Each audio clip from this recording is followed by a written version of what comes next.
Hi, I'm Dennis Robert, and I'm a PhD candidate at Euclid University in Newburyport, Massachusetts, and I'm presenting the results of my study on decreasing cyclist fatality through the use of color on cyclists. This is in a more advanced version of the pilot study I did a couple of years ago, and I looked at a couple more colors along with a couple more scenarios, and this is the result of the dissertation that I'm completing right now. The objective of this study was to decrease collisions of cars into vulnerable road users, in particular cyclists, by making them more visible. By making them more visible, I'm trying to find some means that are accessible and affordable to decrease deaths and injuries.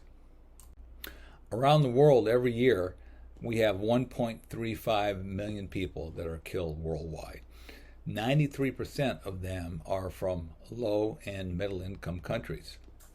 One half of these deaths are from vulnerable road users.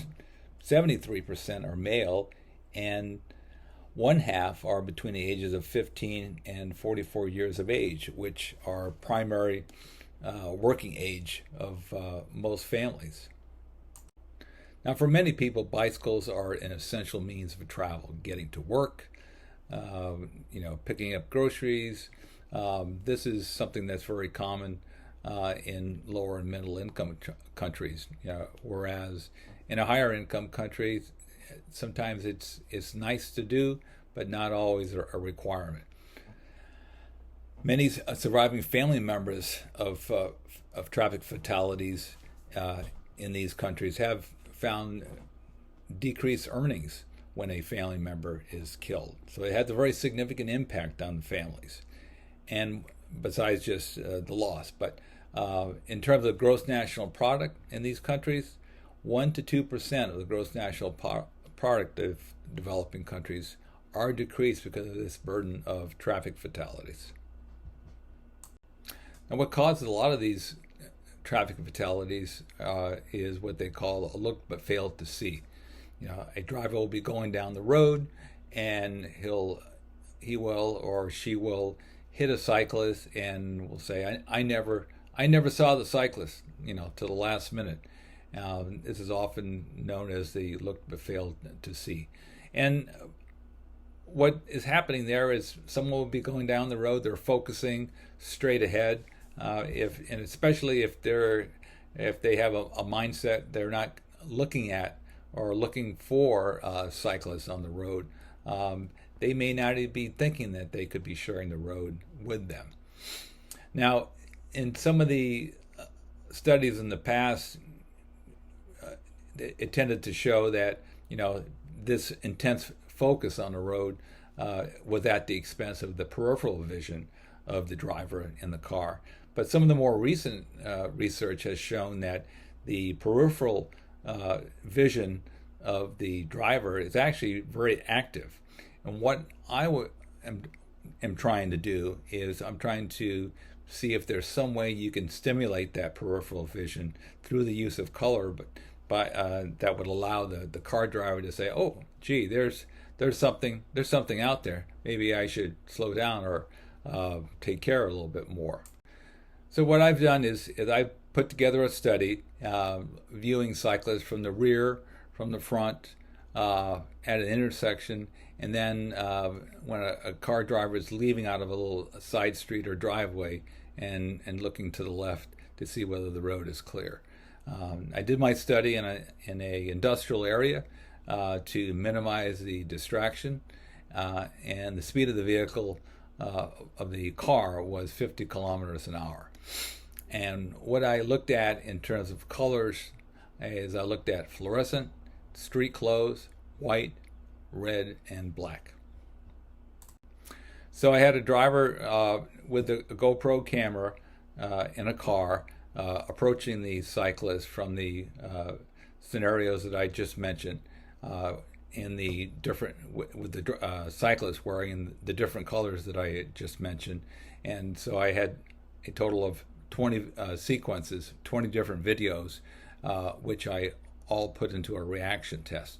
And then I took this test and I put it in a survey monkey, and I was able to get participants from all over the world to take this survey.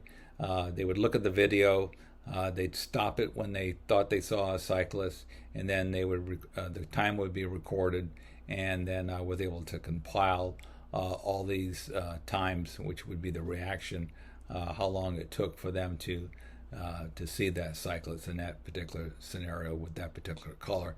All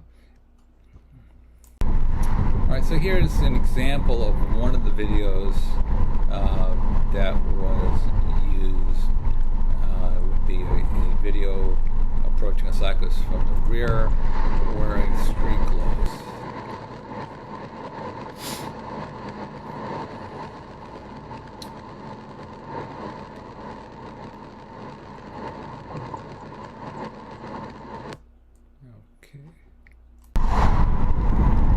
Second example would be approaching from the front, when you will see the cyclist coming up on the left side.